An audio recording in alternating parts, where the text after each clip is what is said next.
Hello, welcome everybody to the next podcast. Joined back by Martin Graham, our Chief Operating Officer. Today we're going to The talk great about, demand. say again, after great demand, yeah. That's it, the phone lines were buzzing. Yeah. Mhm.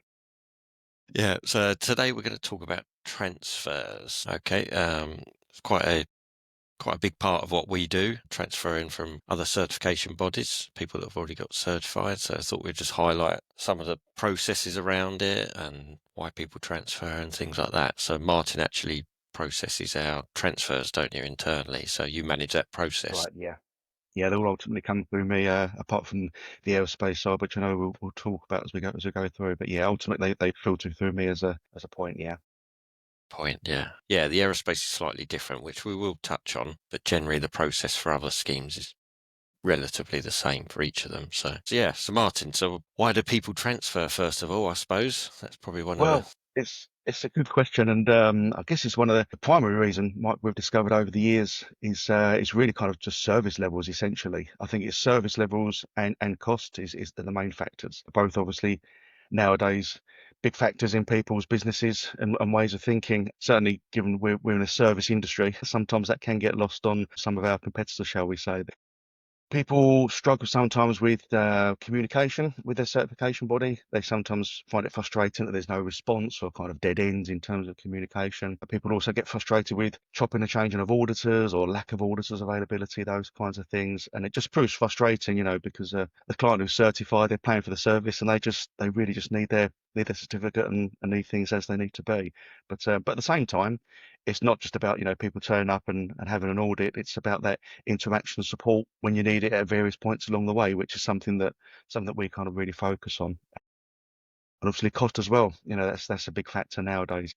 It's coming in more and more into business, I guess, as it always done. But I think people are a bit more sensitive to it nowadays. So I think yes, certainly service and cost are the main factors that come into play with us.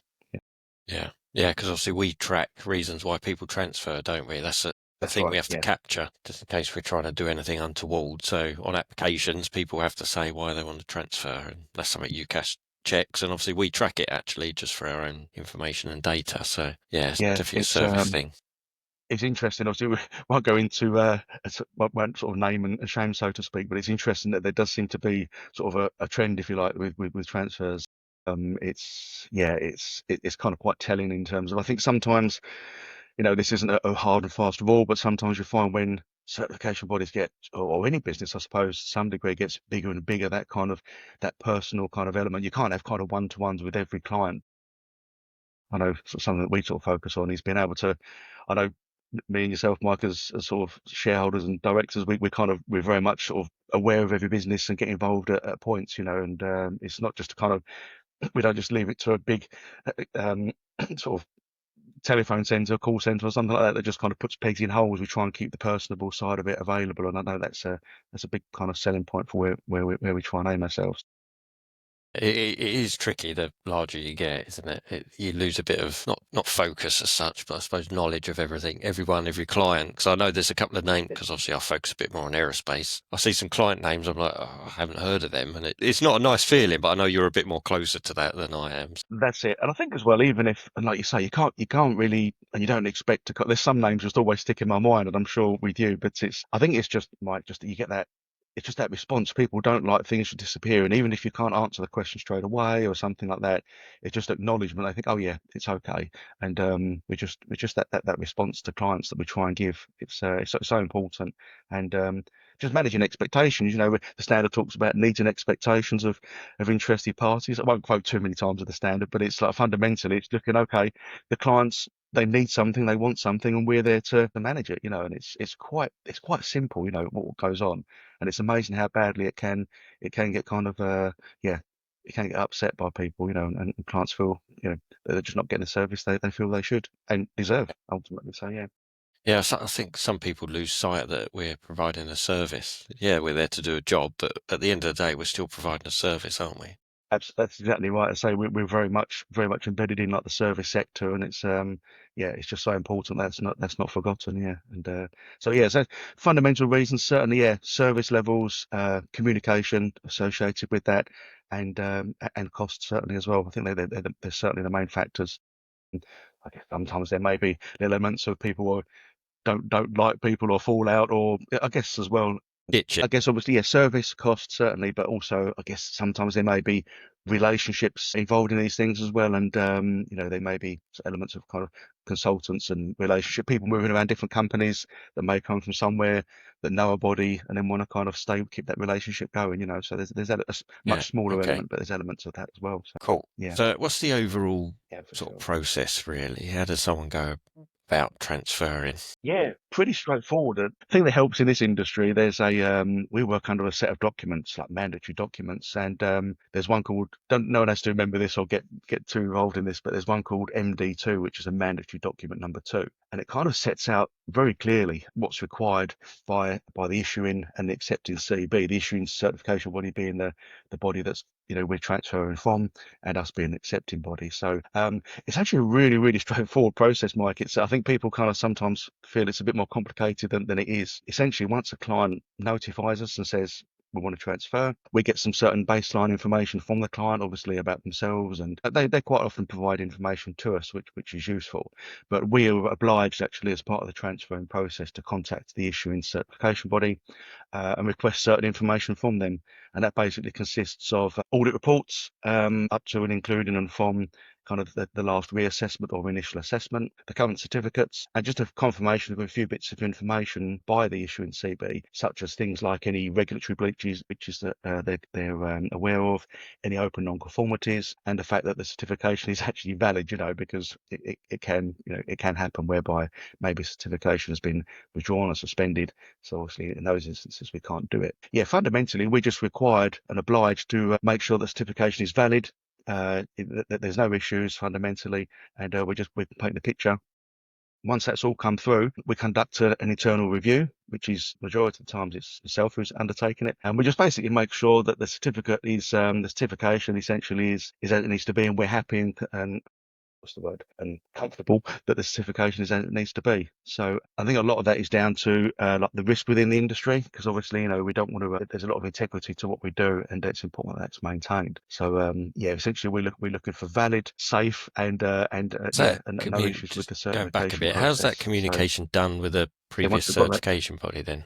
Yeah, okay. So basically, what happens is what we do, it's usually, well, it's an email notification. Okay, so what happens is we've got a standard email that goes out. So once a transfer has come in, it's been accepted, and as a client, we have a process where system issues out an email to the issuing body that says, dear so and so, all for certification are looking to transfer certification of such and such, and it requests very clearly the information that's required. And we do actually CC the client into that communication as well.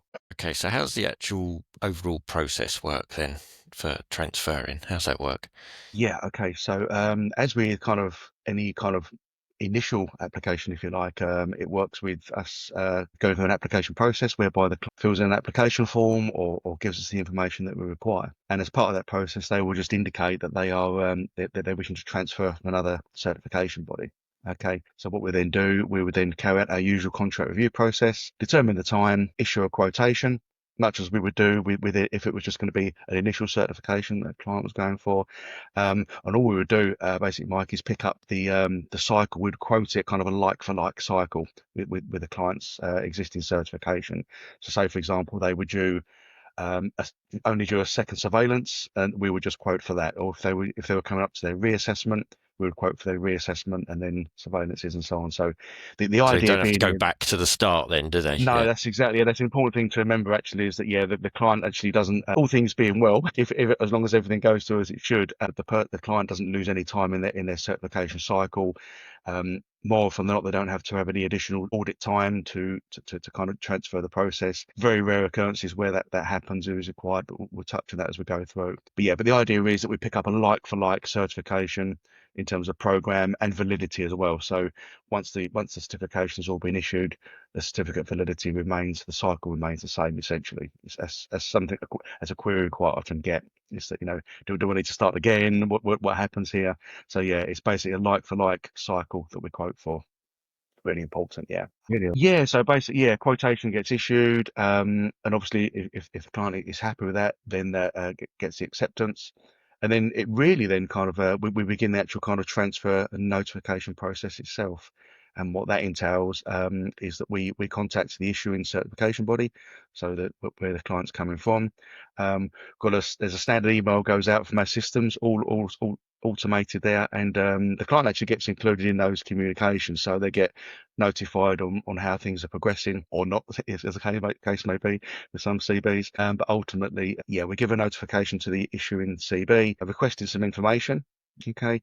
And one of the kind of baseline criteria, there's some mandatory criteria that we need to ensure, and that's that the issuing body is accredited by a body that's recognised by within our sector and industry. But that's part and parcel of our due diligence, if you like, because sadly, and we've come across this recently, is one caught us by surprise, a client that we're both going to, Mike, and unfortunately, one part of their certification was accredited and the other side wasn't, and we actually had to start again, and it caused them a little bit of frustration and upset. But it doesn't happen that often. But they thought it was all good and all accredited, and when we went to actually contact the issuing CB, it turns out they didn't have the accreditation to the Yeah, standard that it they were was, yeah, that they because were the client didn't know, did they? that we were Yeah, looking to transfer. So yeah, as you can imagine. no, no, Yeah, and they got really quite upset. And then initially it was kind of like it wasn't it wasn't aimed at us, of course, but when we explained the situation, so yeah, we had to quote for a whole new assessment. But it doesn't happen that often,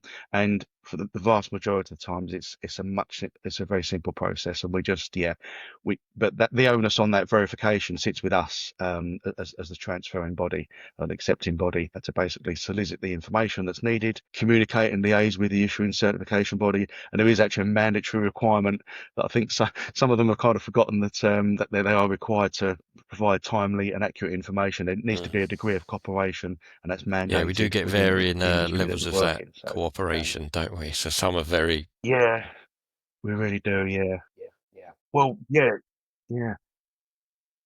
Good point, actually. Yeah, you don't think to yourself, yeah, if they're not communicating as they're mandated to and required to by their accreditation, then what kind of information they're giving to their clients. But yeah, so the process, yeah, like from the client side of it, they don't actually see or have to get involved to any great degree at all, really. Once that initial kind of application and accepted, we essentially pick up the weight of the process and communicate, liaise with the issuing certification body, and all we're after really is, like I mentioned earlier, is just painting that picture and getting so enough they can, if they suitable have and got sufficient findings, they information can that still allows us to transfer. transfer a like for like certificate. So yeah, what we're looking for really is that, like I say, the certificate is valid, that there's not been any issues with the auditing or the certification, that there's no outstanding non-conformities or actions or responses. And that's probably a good point to pick up on, is that if you are thinking of transferring, it's just to make sure, if you like, your house is in order, so to speak. So if you have had a visit and there are some actions that you're required to respond to in terms of non-conformities,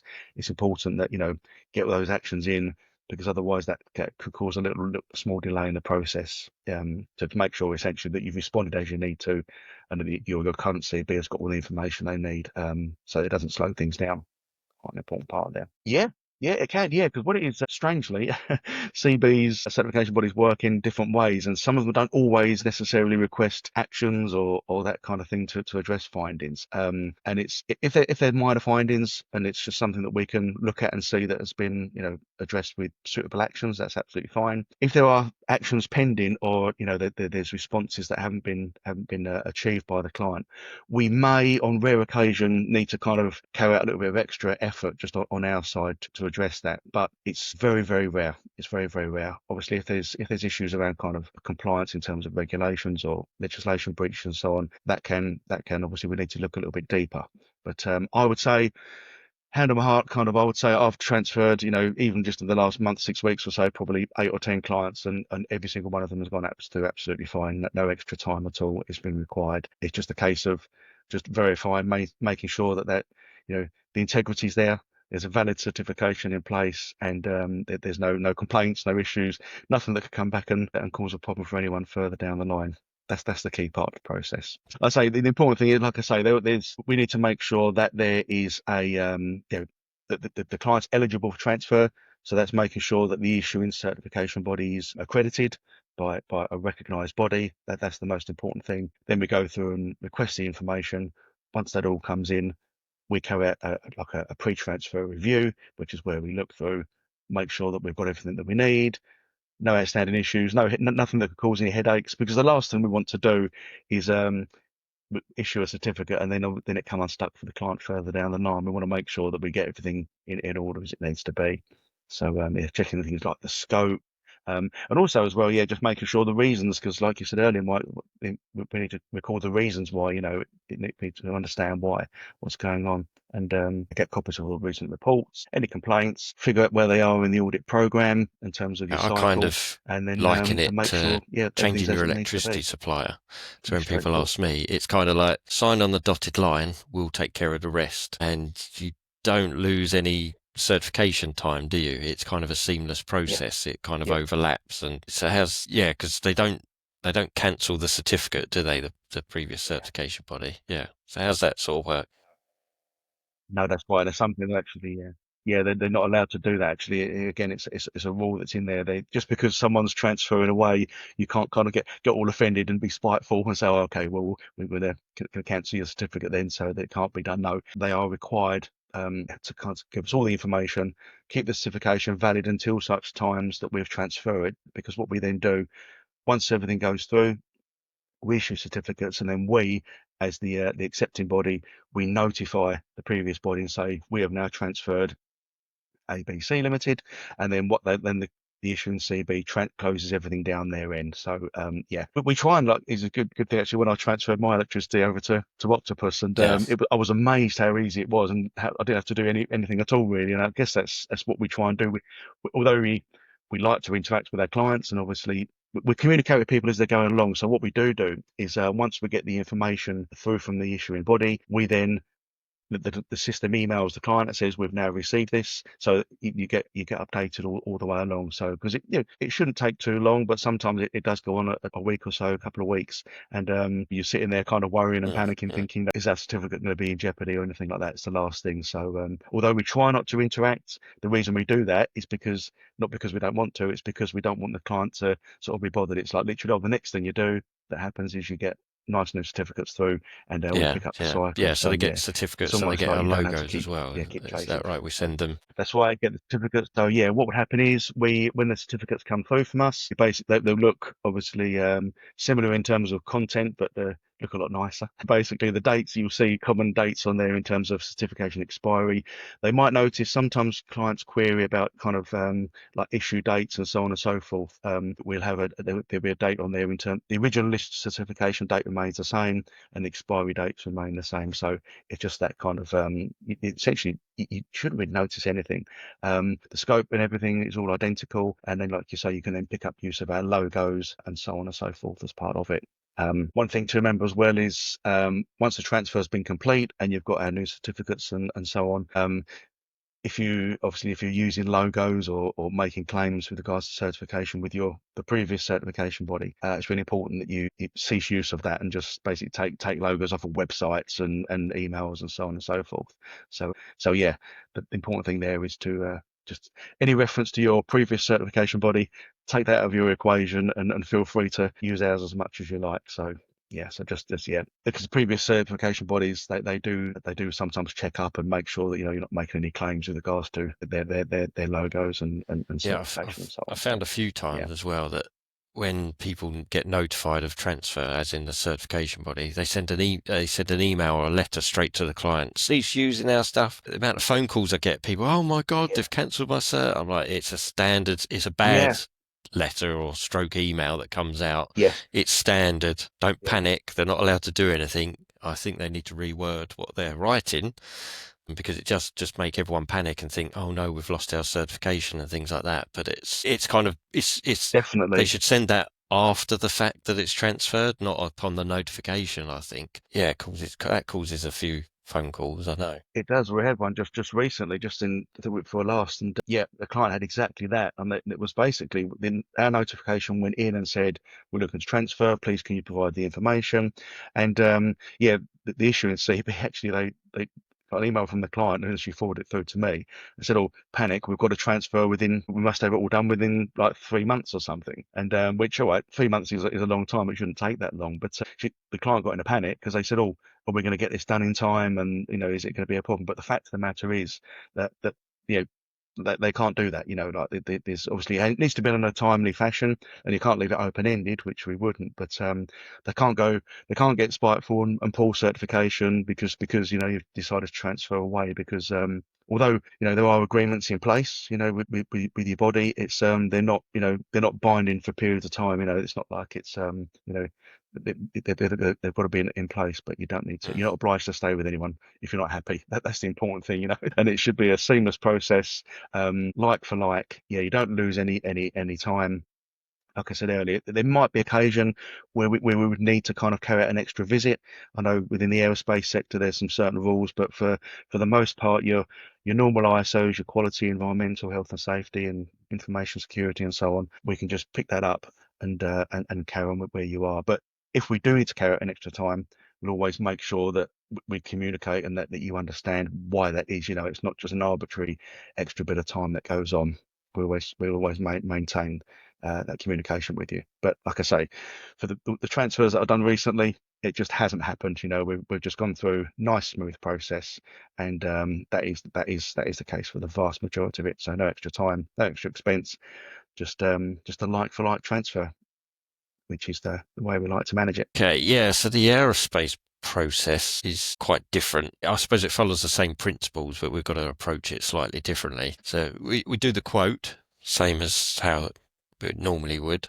Client accepts it as they normally would. And our first port to call is we have to notify the previous certification body in a similar fashion, but we have to do it through the Oasis database. So it's slightly different in that sense. So we don't send an email.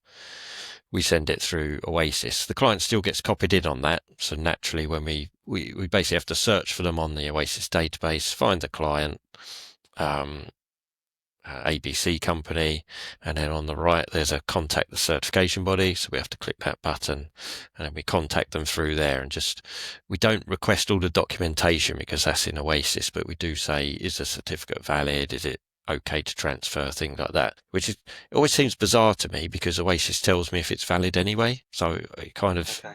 almost seems a moot point. But we do need to know if there's anything else pending. Sometimes people say, oh, they haven't paid us, things like that, or anything like that. But so that's that process. And then there's another button we have to click that basically transfers that data automatically to us. So they don't ever have to send us the reports or anything like that. We have to click this button and there's actually a timer in there. So they've got 10 days to respond to us. For that initial contact, and generally they're pretty good, to be fair. We got the same play nice rules as the normal scheme, but they've basically got sort of 10 days to notify us and come back to us with any points, and after that Oasis kind of flip and it gives us all the previous information and data for that client. So we'll get all the history of all the reports, we can see everything. And again, the client gets copied in on that process. Once we got that, we'll do a kind of sanity check over it just to kind of have a look over things, similar to what you do on the normal scheme, but probably not as detailed at this time. And then what we have to do is a formal transfer audit, where 9001, 14, things like that, you obviously don't have to do the transfer audit. You're kind of doing reviewing documentation. We have to physically do an audit of that. Often it's on site. So if it's a fairly low risk thing and we go through the client's audit reports and there's no sort of findings, nothing sort of alarming, we sort of think, okay, we could do this remotely. We still need to engage with the client in that process, so we will do a remote audit, which is scheduled Okay, in. so it's not just a simple documentation No, review. It's a more interactive kind of yeah, process. yeah. So we'll treat it as an audit. And some people think, oh, you're going to audit everything. No, we don't audit everything. Um, we're going to Is just there go a on. Just out of sort of interest, Mike, is there like the rationale behind that? Is that just because of like the risk to the sector, Yeah. or is that what it is to make sure that it's more? Yeah, okay. Yeah, quite a lot of it is risk on us. We're going to take on something that's high risk, possibly something we're not competent in. It's to protect us, to protect the certificate, and ultimately protect the supply chain. Because if they can't transfer or we transfer and it's incorrect and we do something wrong, it might impact their certificate, which in turn will impact the supply chain for the aerospace, yeah, for the parts and things Yeah, like that, okay, because it makes puts sense. the Yeah, okay, certificate yeah, at risk. yeah, So it's kind of the yeah, whole okay. bit's a Mm, de-risking mm. process, really. Yeah, so we'll actually have a look over the manual. We'll have a look at your internal audit program. Is it up to date? Your management review. Have a look over your last management review. We could we'll do a site tour. Yeah, just have a little look over the processes, see what machines are there, see the types of processes they're doing. Key bit is we'll look at the KPIs as well. Are they up to date? Big part of the aerospace scheme is performance measures and things like that. So it's kind of, where are you? You know, if your on-time deliveries at 10%, like, whoa, hang on a minute, what's going on here? Um, Right, okay, if yeah, there were yeah. A findings bit of and alarm bells, I yeah, suppose. yeah. Yeah, yeah. If there were Okay. findings in the previous audit, we might follow up on some of those.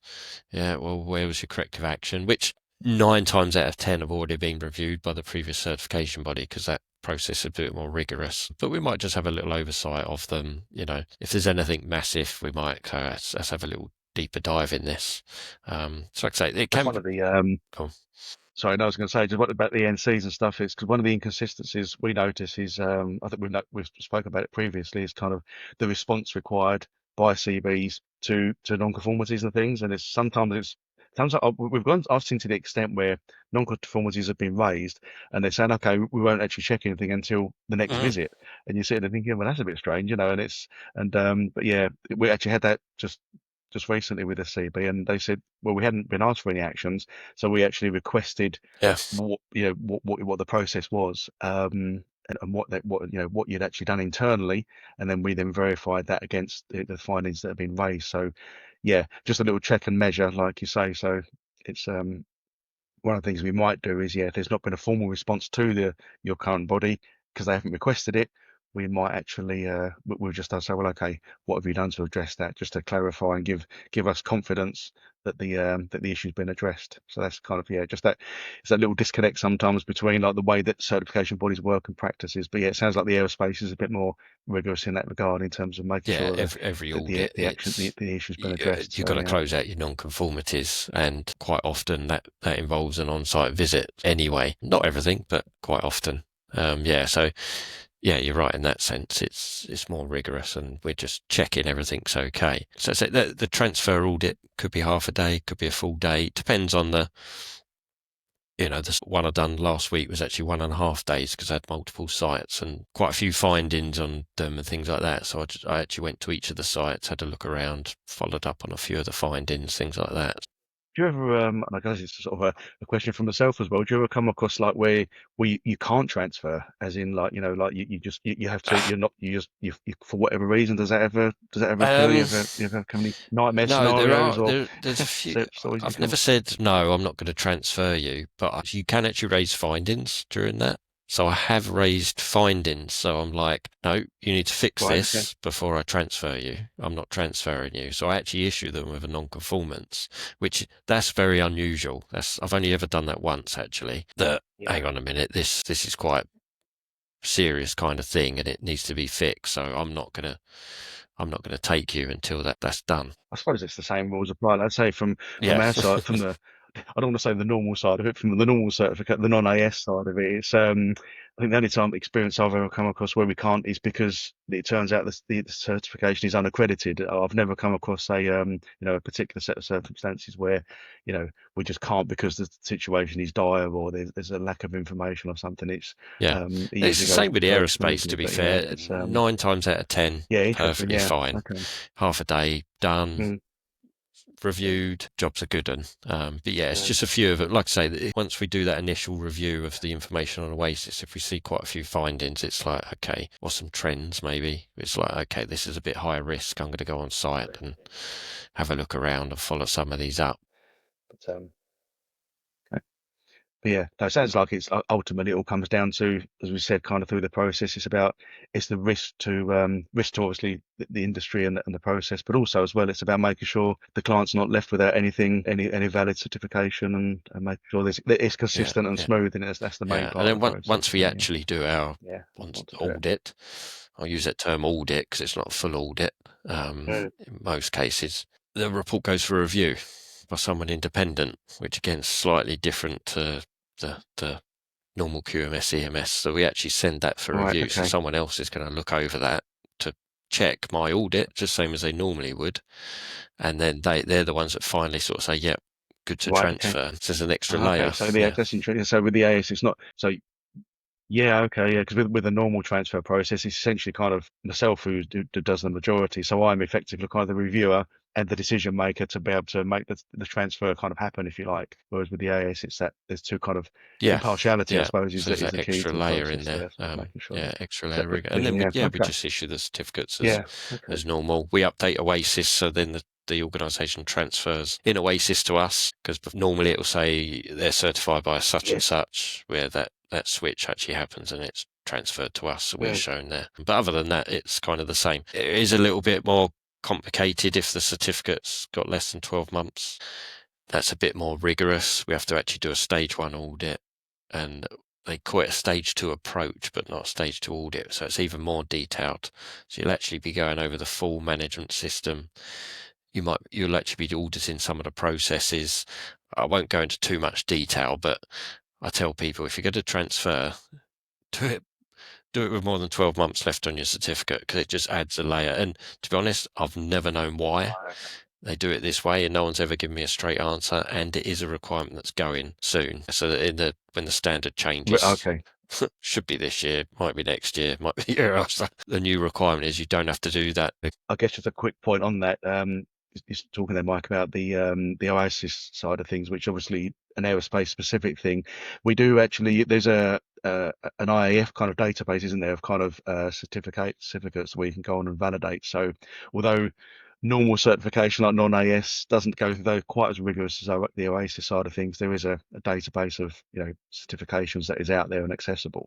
And that's yeah, and also as well, there's no kind of minimum validity to transfer. I guess from a normal kind of like I say ISO side of things, obviously if we're coming close to where a certificate's valid to, so say for example there's only a couple of months left, obviously we want to make sure that a client's not left without any without a valid certificate in that time frame. So we might look at kind of how that's going to work. We don't want to obviously find ourselves with a short time frame to react in, but Yeah, yeah, yeah, overall, yeah, like I say, it's from a transfer side of things, nothing certainly nothing to be afraid of. It's nice and simple. It's it's there's cooperation that's demanded between the bodies, and for the very most part, that does work out very well. And and it's normally a seamless kind of process that works really well. So yeah, okay. Well, thanks for your time.